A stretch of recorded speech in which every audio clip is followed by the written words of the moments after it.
नमस्कार किसान साथियों, हाजिर हैं एक नई वीडियो के साथ। आज की इस वीडियो में हम बात करेंगे माइकोराइजा के बारे में। माइकोराइजा क्या है, कितने प्रकार का होता है, धान की फसल में अगर हमें इसका इस्तेमाल करना है तो कब करना चाहिए, इसके इस्तेमाल से क्या फ़ायदे होते हैं, कब डालना चाहिए, सही समय सही मात्रा क्या है और क्या क्या सावधानी बरतनी चाहिए अगर आप इसका इस्तेमाल करते हैं और इसके फ़ायदे क्या हैं।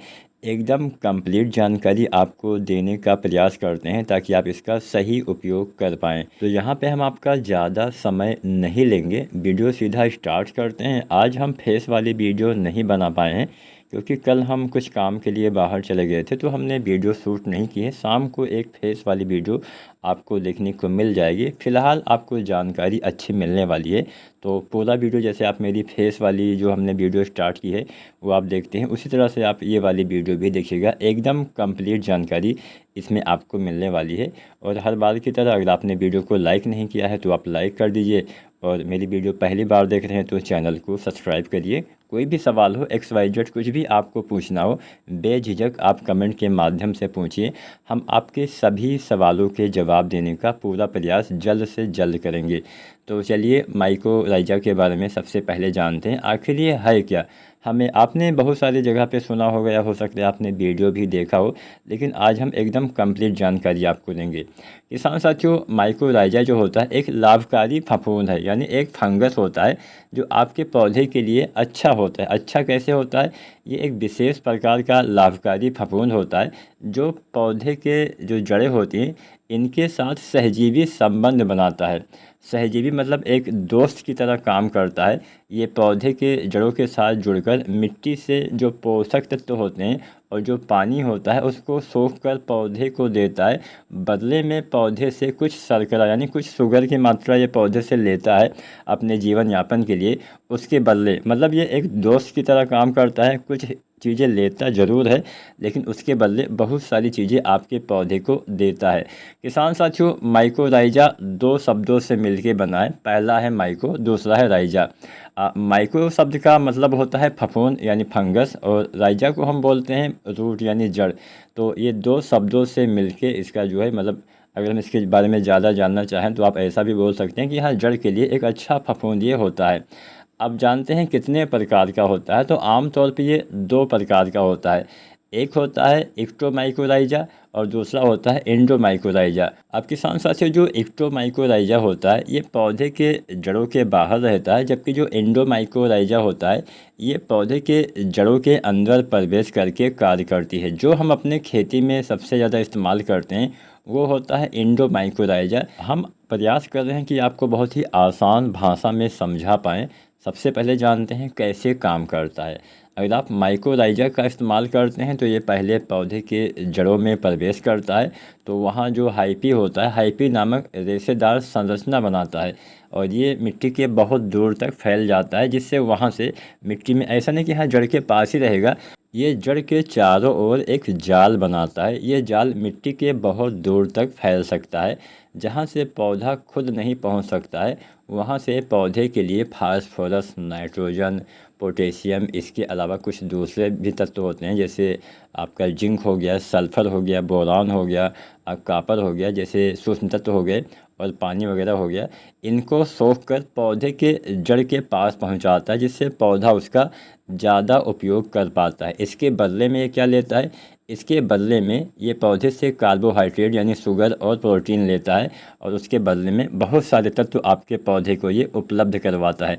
मतलब एक मित्र की तरह काम करता है। खुद कुछ मात्रा लेता है लेकिन अपने मित्र यानी जड़ को ये ज़्यादा मात्रा में जो पोषक तत्व हैं उनका अवशोषण करवा पाता है।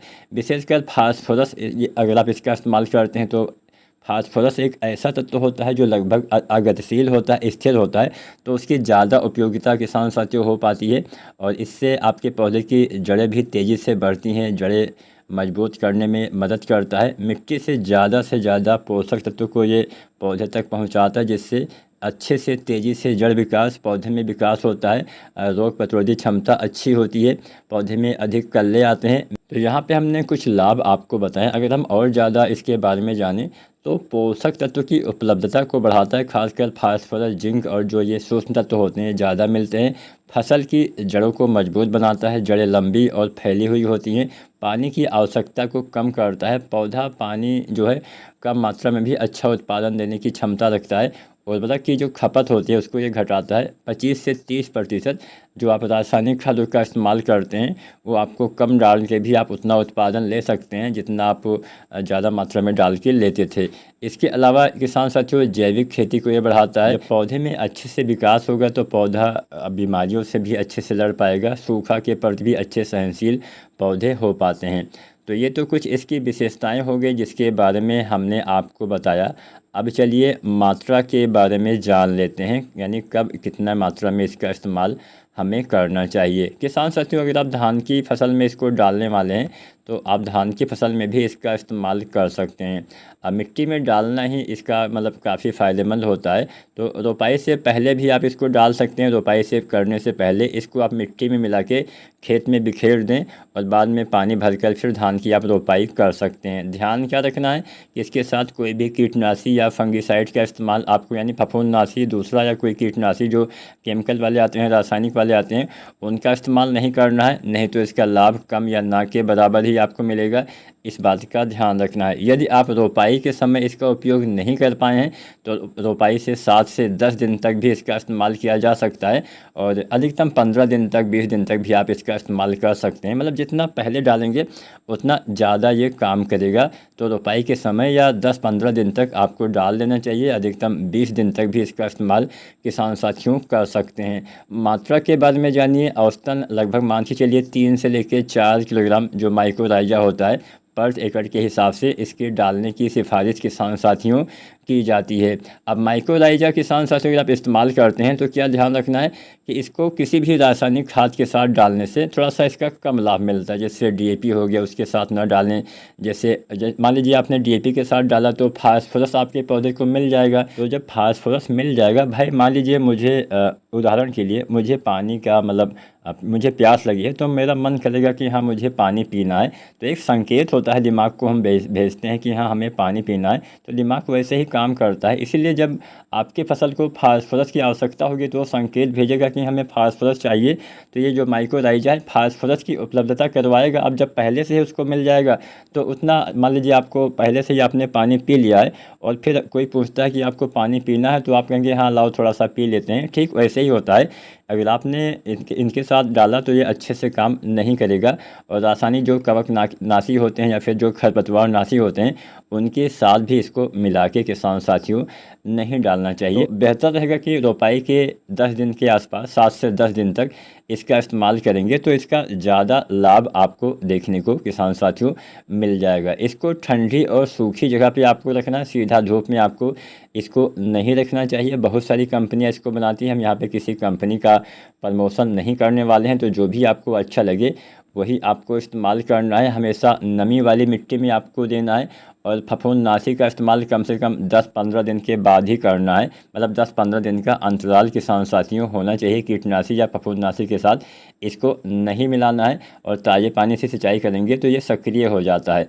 और जब भी आप लें तो एक्सपायरी डेट वगैरह आपको चेक कर लेना है किसान साथियों। अब सवाल यह आता है कि हमें किसके साथ इसका इस्तेमाल करना चाहिए। वैसे आप केमिकल खादों के साथ इसका इस्तेमाल कर सकते हैं, लेकिन अगर आप चाहते हैं कि इसका ज़्यादा लाभ मिले तो आपको इसको या तो जो हमारी गोबर की खाद होती है उसमें मिला के आप डालिए, या जो वर्मी कंपोस्ट यानी केचुए वाली खाद होती है, मतलब जो ऑर्गेनिक वाली खादें होती हैं कंपोस्ट वाली, उनमें अगर आप मिला के डालते हैं तो इसकी उपयोगिता काफ़ी बढ़ जाती है।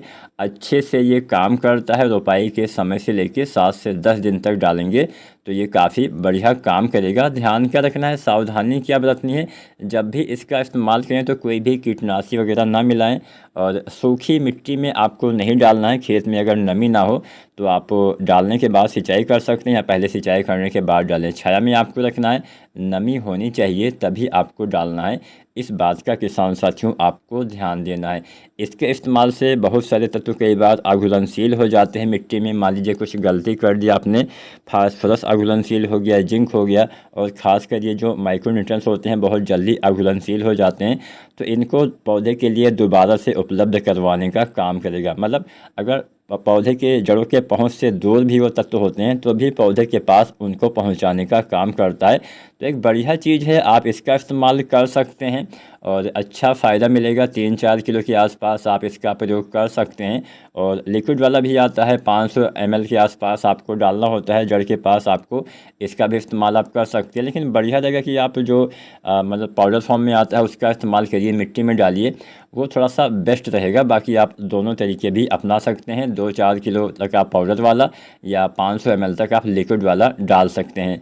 पानी में घोल के आपको जड़ों के पास लिक्विड वाला डालना होता है, या फिर आप पाउडर फॉर्म वाला पूरे खेत में किसी भी खाद के साथ, खासकर जो ऑर्गेनिक वाली खादें होती हैं उसके साथ मिला के डालेंगे तो ज़्यादा काम करेगा। कोई भी आपका सवाल हो तो आप कमेंट करिए और SRJ खेती चैनल पे बने रहिए, चैनल को सब्सक्राइब करिएगा।